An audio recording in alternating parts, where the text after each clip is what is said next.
Hi viewers, నేను టీవీలో ఒక వీడియో చూశానండి. కూతురు అబ్నార్మల్ అండి. బ్రెయిన్ అంటే ఏజ్ తగ్గట్టు పెరగలేదు. కానీ ఆ తల్లిదండ్రులు పడే బాధ చూసి చాలా బాధ అనిపించిందండి. కానీ కొంతమంది తల్లిదండ్రులు ఎలా ఉంటారంటే, తన భవిష్యత్తు కోసము, తన ఫ్యూచర్ డెవలప్ చేసుకోవాలి, నేను ఒక మంచి లైఫ్ సెటిల్ చేసుకోవాలి అనే ఆలోచనలో ఉన్నా కూడా సపోర్ట్ చేయని తల్లిదండ్రులు ఉంటారు. తన కోరిక ఏదైతే అంటే వాళ్ళకి ఫ్యామిలీకి స్టేటస్ పెంచే విషయాలలో ఉండే పరిస్థితి ఉన్న వాటిని కూడా వాళ్ళకి సపోర్ట్ చేయరు కొంతమంది తల్లిదండ్రులు. ఒక అమ్మాయిది చెప్తున్నానండి. అమ్మాయికి స్కిన్ పెరిగింది. అంటే ఇక్కడ చంప మీద ఇలా బాగా స్కిన్ పెరిగింది. అయితే సర్జరీ చేయించుకోవాలి అండ్ బ్లాక్ స్కిన్ అనమాట. ఇట్లా పుట్టుకతోటి వచ్చేసిందనమాట. ఆ అమ్మాయికి స్కిన్ పెరగడము అది ఒక మచ్చలాగా ఉంది. చూడడానికి చాలా బాగుంటుంది అమ్మాయి. వాళ్ళు ఒక 7-8 మంది ఉంటారండి ఆ ఫ్యామిలీలో. అది గవర్నమెంట్దండి హాస్పిటల్. అది సోషల్ సర్వీస్ చేస్తారు వాళ్ళు. పెద్ద జిఎస్ఆర్ హాస్పిటల్ అనుకుంటా అది. ఆ అమ్మాయి అక్కడికి వెళ్ళి ఆపరేషన్ చేయించుకుంటా అని తను సంపాదించుకున్న డబ్బులేనండి. తను జాబ్ చేసేది పాపం అమ్మాయి. అది చేయించుకుంటా అని కన్న తల్లిని అడిగితే కనీసం సపోర్ట్ కూడా చేయలేదండి. నిజంగా ఇలాంటి పేరెంట్స్ కూడా ఉంటారండి. ఆ అమ్మాయి సూసైడ్ అటెంప్ట్ చేసుకుందండి. లక్కీగా ఏంటంటే అమ్మాయి బ్రతికింది. కానీ జీవితాంతం ఇక వాళ్ళు చెప్పిన పెళ్ళి చేసుకుంది. ఆ అమ్మాయి లైఫ్ లీడ్ చేస్తుంది. కానీ she is not at all satisfied. She is not at all happy in our life. నేను చూశాను అమ్మాయిని, ప్రాక్టికల్గా చూశాను. అలాంటి వాళ్ళ తల్లిదండ్రులు ఉంటారా? తక్కువ అండి. నేనైతే అసలు ఎవరు చూసినా పిల్లల కోసం ఆతృతపడి, బాధపడి వాళ్ళని టేక్ కేర్ తీసుకుంటారు, కంప్లీట్ కేర్ తీసుకుంటారు.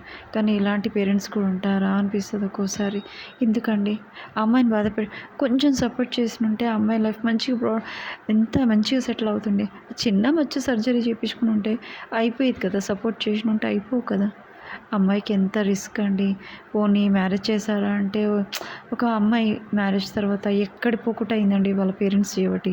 నిజంగా అమ్మాయి ఎక్కడికి వెళ్ళకుండా ఒక డిప్రెషన్లోనే అమ్మాయి లైఫ్ని లీడ్ చేస్తుంది. ఏంటండి అసలు 9 నెలలు మోసి కని పెంచి పెద్ద చేసి అమ్మాయిని ఒక డిప్రెషన్లోనే ఉండేలా చేశారు. కనీసం ఏంటి అసలు అమ్మాయి లైఫ్ ఏంటి అసలు అనిపిస్తుంది. తను ఎక్కడికి వెళ్ళకుండా 4 గోడల మధ్యలో లైఫ్ని చాలా స్ట్రగుల్గా లీడ్ చేస్తుంది. తను హ్యాపీగా ఉంటుందంటే ఏంటి, భర్తతోటి పిల్లలతోటి ఎంత ఉన్నా అరే నేను అనుకున్నది చేయలేకపోయానే, నేను అనుకున్నట్టు నా లైఫ్ నాకు కాలేదే అని ఒక ఒక తెలియని బాధ అమ్మాయిలో. అప్పుడప్పుడు తను బాధపడుతుంది. కానీ ఆ తల్లి అర్థం చేసుకుంటుందో లేదో తెలియదండి. ఎంత సెల్ఫిష్ అంటే నిజంగా అలాంటి తల్లిదండ్రులు ఎవరికి ఉండొద్దండి. నిజంగా చెప్తున్నా, హోల్ హార్టెడ్గా చెప్తున్నా. ఐఎమ్ సారీ, ఎవరినన్నా హర్ట్ చేస్తే ఐఎమ్ రియల్లీ సారీ. అర్థం చేసుకునే వాళ్ళు ఎవ్వరు ఉండాలండి. కానీ ఇప్పుడు చూడండి అంత అబ్నార్మల్ కూతుర్ని ఎక్కడెక్కడో హాస్పిటల్లో తిప్పి పైసలు ఖర్చు పెట్టుకొని చివరికి ఆస్తులు అమ్ముకొని లాస్ట్కి డాక్టర్ చెప్పి ఆ అమ్మాయికి క్యూర్ కాదని చెప్పాక, కానీ ఈ అమ్మాయికి అలా కాదే. చిన్న సర్జరీతోటి అమ్మాయికి తనకి నలుగుట్లో తిరగకుండా చేశారా లేదా అమ్మాయిని? ఆ అమ్మాయి ఒక డిప్రెషన్లోనే ఉండిపోయింది. స్టిల్ హస్బెండ్ తీసుకెళ్తాడా అంటే ఎక్కడికి తీసుకెళ్తాడండి? ఒక మ్యారేజెస్ కానీ ఎక్కడికి తీసుకెళ్ళాడు? ఇంట్లో ఉంటుంది అంతే అమ్మాయి. అమ్మాయి అక్కడ అత్తగారి నుంచి ఫ్రీగా మూవ్ కాలేదు. ఇక్కడ తల్లి చేసిన పనికి కోపంతో అక్కడికి వెళ్ళకుండా అయిపోయింది. ఏం తల్లేంటి అసలు, అర్థం చేసుకోదా? కన్న తల్లి అయ్యండి. నిజంగా ఇంకా దానిపైన ఇంకా అమ్మాయి మీద ఇంకా రుబాబు. బయట పెట్టుకోదండి తల్లిని. మా అమ్మ ఇలా, మా అమ్మ అలా చూస్తుంది. మా అమ్మ మమ్మల్ని చాలా కంట్రోల్గా పెంచింది. ప్రతి వారికి తన తల్లి గురించి గొప్పగా చెప్పుకుంటుంది. ఏ విషయం తను బయట చెప్పుకుంది కాదు.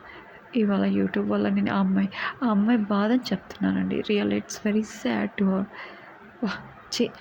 నిజంగా స్ట్రగుల్ అయిందండి అమ్మాయి, చాలా స్ట్రగుల్ అయింది. ఇంకా ఫ్యూచర్లో అమ్మాయితో ఎలా ఉంటారో కూడా నాకు తెలియదు. ఆ పేరెంట్స్ అయినా కానీ వాళ్ళ ఫ్యామిలీ మెంబర్స్ అయినా కానీ నిజంగా ఇంతనా ఇర్రెస్పాన్సిబుల్ పర్సన్స్ అండి. నిజంగా అలాంటి వాళ్ళంటే నాకు చాలా అసహ్యం. సారీ. ఎవరన్నా బాధ పెట్టుంటే సారీ. నా మనసులో మాట చెప్పానండి. Okay bye. చాలా రోజుల తర్వాతకి మళ్ళీ వీడియో చేశాను. Okay bye.